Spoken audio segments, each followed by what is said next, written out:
ఉడాన్ పథకంలో 200 కోట్లు ఇచ్చేందుకు కేంద్రం అంగీకారం. ఏరోడ్రోమ్, ఫ్లోటింగ్ జెట్టి, ఇతర మౌలిక సదుపాయాల కల్పన. జలాశయాలు, తీర ప్రాంత నదుల్లో ఎగరనున్న విమానాలు. రాష్ట్ర పర్యాటక రంగంలో కీలకమైన సీ ప్లేన్ ప్రాజెక్టు ముందడుగుపడింది. 10 చోట్ల వీటిని నడిపేందుకు అవసరమైన ఏరోడ్రోమ్, ఫ్లోటింగ్ జెట్టి, ఇతర మౌలిక సదుపాయాల కల్పనకు ఉడాన్ పథకంలో 20 కోట్ల చొప్పున మొత్తం 200 కోట్లు కేంద్రం కేటాయించింది.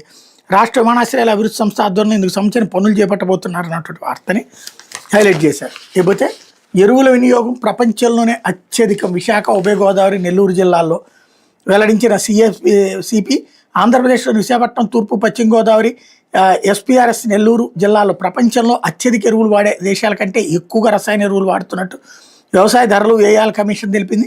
26-27 ఖరీఫ్ మార్కెటింగ్ సీజన్ కనీస మద్దతు ధరను సిఫార్సు చేసి కేంద్రానికి ఇచ్చిన నివేదికల విషయాన్ని వెల్లడించింది. భారతీయ ఎరువుల రంగం తీవ్ర సవాళ్ళను ఎదుర్కొంటుందో భారీ సబ్సిడీ భారం 1.86 లక్షల కోట్లు. మరోవైపు ఎరువుల ఉత్పత్తికి అవసరం ముడి సరుకు కోసం దిగుమతుల మీద ఆధారపడడం ఇందులో ప్రధానమైన అన్నటువంటి వార్తని హైలైట్ చేశారు. 2002 నాటి ఓటర్ల